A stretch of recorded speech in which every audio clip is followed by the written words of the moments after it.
Good morning everyone. आज है हमारी तैयारी का डे 3 और जैसा कि आप सभी जानते हैं कि हम आने वाले IBPS PO एग्ज़ाम को टारगेट कर रहे हैं, जिसमें प्री प्लस मेंस दोनों की तैयारी साथ में लेकर चल रहे हैं।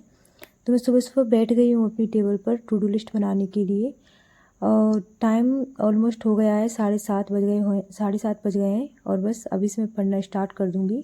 फर्स्ट ऑफ ऑल मैं थोड़ी बहुत कैलकुलेशन करने के बाद फिर सुबह सुबह मॉर्निंग में मेरा जो रूटीन होता है वो IBPS PO प्री का मॉक लगाने का रहता है, ठीक है। और उसमें भी मैं सबसे पहले टेक्स्ट बुक के मॉक ख़त्म कर रही हूँ, क्योंकि वो सबसे उसने भी अपना लेवल बढ़ा दिया है, बट फिर भी मैं टेक्स्ट बुक के ही मॉक लगाऊंगी अभी। और मेरे पास अभी किसी का सब्सक्रिप्शन है भी नहीं, तो सबसे पहले मैं टेक्स्ट बुक की ही लगा रही हूँ।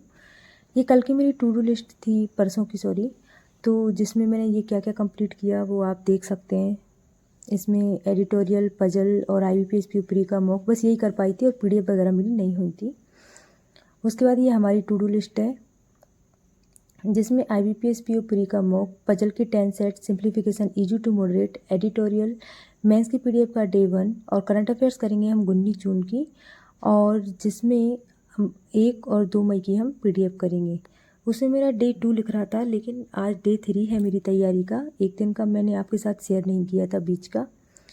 अब मैं मॉक टेस्ट लगाने बैठ गई हूँ टेक्स्ट बुक का, और उसमें क्या है, काफ़ी दिनों बाद मॉक लगा रहे हैं, तो ये मेरा कि दूसरा ही मॉक था, तो थोड़ा स्पीड भी डाउन हो गई है, इसलिए थोड़ी से मार्क्स वगैरह के अकॉर्डिंग आप जज मत करना। मॉक लगाने के बाद इसमें मैं आपको बता देती हूँ, फिर भी बहुत अच्छी परफॉर्मेंस रही थी मेरी, क्योंकि मेरे को जिसमें डाउट था वो मैंने टिक ही नहीं किए थे इंग्लिश में। और ये तो बहुत ही ईजी था, जो आप देख रहे हैं पैराजंबल, वो आराम से बन जाएगा जब आप लगाएंगे। ये PYQ थे, ये प्रीवियस ईयर के मॉक थे ये, जिसमें फिलर्स वगैरह और ये जो वर्ड इंटरचेंज होते हैं वो सब कुछ काफ़ी इजी लगे मुझे। ये मॉक बहुत इजी लगा था। फिर भी इसमें जब मैं टिक कर रही थी तो मुझे ऐसा लगा था शायद 100% एक्यूरेसी रहेगी, बट इंग्लिश में ऐसा होता है कि जब हमें कुछ भी सही लगता है, लेकिन वो ना चाहते हुए भी गलत हो जाता है, और जब हम उसका टेस्ट का एनालिसिस करते हैं जब पता चलता है कि यहाँ गलती हो गई। मैं एरर को जनरली अवॉइड करती हूँ, अगर मुझे उसमें 100% श्योरिटी नहीं होती तो मैं एरर को टिक भी नहीं करती हूँ। और रीजनिंग और क्वांट में आपने देख ही लिया, वहाँ पर मेरी 100% एक्यूरेसी थी। ऑलमोस्ट 2 आवर्स पढ़ने के बाद फिर मैं PDF लगाने बैठ जाती हूँ। मैंने उसमें 10 सेट पजल के लिख तो रखे थे, लेकिन मुझे ये पता नहीं था कि मैं 10 सेट करने कहाँ से वाली हूँ, क्योंकि ऐसा कोई स्पेसिफिक सब्सक्रिप्शन मैंने नहीं ले रखा है। मेरे पास पेड सब्सक्रिप्शन ओनली अभी कौशिक मोहंती सर का है, क्वांट का बस, और किसी भी चीज़ का नहीं है अभी तो वर्तमान में, और SK का है करंट अफेयर्स पढ़ने के लिए। तो फिर मुझे याद आया कि गाइडली पर फ्री PDF से भी अवेलेबल है। मैंने उसको सर्च किया गाइडली प्लेटफॉर्म पे जाके, और वहाँ पे मुझे काफ़ी सारी PDFs मिल गई, वहीं से मैं लगाने बैठ गई थी। बस मैं अभी बैठ के पजल ही लगा रही थी। प्रीलिम्स लेवल की पजल लगा रही हूँ मैं, ये मेंस की नहीं है, क्योंकि मेंस की मैं प्रॉपर PDF सॉल्व करती हूँ।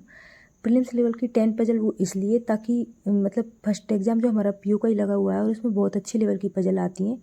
अगर आप उसमें अटक जाओगे और उसमें लगी रह जाओगे ना, तो आप 6-7 मिनट आपके ख़त्म हो जाएंगे, और वहीं से आपको पेपर का जो शेड्यूल है वो बिगड़ जाएगा, फिर हम ऐसे डिमोटिवेटेड हो जाते हैं। इसलिए हम हमारे एंड से बस प्रैक्टिस ही कर सकते हैं। उसके बाद मैंने थोड़ा सा रेस्ट लिया था, और रेस्ट लेने के बाद फिर मैं वापस से बैठ गई थी सिंप्लीफिकेशन करने के लिए। जैसा कि मैंने अपनी टू डू लिस्ट में आपको बताया था कि ईजी टू मॉडरेट ही करूँगी मैं आज सिंप्लीफिकेशन को। तो ईजी टू मॉडरेट करने पर मुझे ऐसा लगा था कि मैं ईजी टू मॉडरेट ही कर पाऊँगी। ये पेजेस देख लीजिए आप, बट ऐसा नहीं था। मैंने पूरे टू आवर्स डेडिकेट किए थे इसके लिए। तो 1 आवर्स करने के बाद मुझे ऐसा फील हुआ था कि नहीं, मैं थोड़े अच्छे एडवांस लेवल क्वेश्चन कर लेती हूँ। तो मैंने फिर एडवांस लेवल के क्वेश्चन किए थे उसमें, ठीक है। एडवांस लेवल क्वेश्चन करने के बाद शायद मैं कल अप्रोक्सीमेशन ही पढ़ूंगी, और ऐसे करके मेरा डे कि खाना वगैरह बनाने के लिए और रेस्ट करने के लिए मेरी जो आफ्टरनून की शिफ्ट थी वो फिनिश हो गई थी। फिर थोड़ा आराम करने के बाद मैं इवनिंग शिफ्ट लेने बैठ जाती हूँ, जिसमें फर्स्ट ऑफ ऑल मैं एडिटोरियल उठाती हूँ। मैंने आपको पहले ही बता रखा है कि अगर आपको 20 से 25 दिन एडिटोरियल वीडियो से पढ़ते हुए हो गए हैं, तो फिर आप सेल्फ रीड कीजिए उसे, क्योंकि वीडियो से पढ़ने से कुछ भी नहीं होता है। 20-25 दिन हो गए तो वोकैब भी आपकी रिवाइज होने लग गई होगी, तो आधी से ज़्यादा वोकैब आपको याद हो गई होगी। मैं बस वही कर रही हूँ, एडिटोरियल को खुद से रीड कर रही हूँ, और उसके बाद मैं मैम का या फिर जो भी हैं, अनुभव सर भी अच्छा पढ़ाते हैं, उनका किसी का भी वीडियो निकालूंगी, और उसको 1.5x पे करके मैं फटाफट वोकैब वगैरह रिवाइज करके और इसका ग्लिम्स समझ लूँगी जल्दी से, कि वास्तव में जो मतलब खुद से एडिटोरियल रीड किया है वो, और सर ने या मैडम ने जो समझाया है वो, हमारा जो क्रक्स था वो सेम था क्या, तो उससे क्या है चीज़ें स्टोरी की तरह याद हो जाती हैं। ऐसे करते करते 5:30 बज गए थे। उसके बाद मुझे मेंस की PDF पढ़नी थी। मैं इसकी PDF पढ़ने मतलब करने बैठ जाती हूँ मैं, जिसमें क्या है IBPS PO की जो गाइडलाइन है अभी ना, जो PDF है ना वो ओपन नहीं की है। फिर मैंने सोचा कि जो PO मेंस की जो PDF है अभी उन्हीं से स्टार्ट कर देते हैं, फिर जिस दिन से वो उनको ओपन कर देंगे हम उसी डे से IBPS PO मेंस की PDF लगाना स्टार्ट कर देंगे। तो आज हमारी PDF का डे 1 था।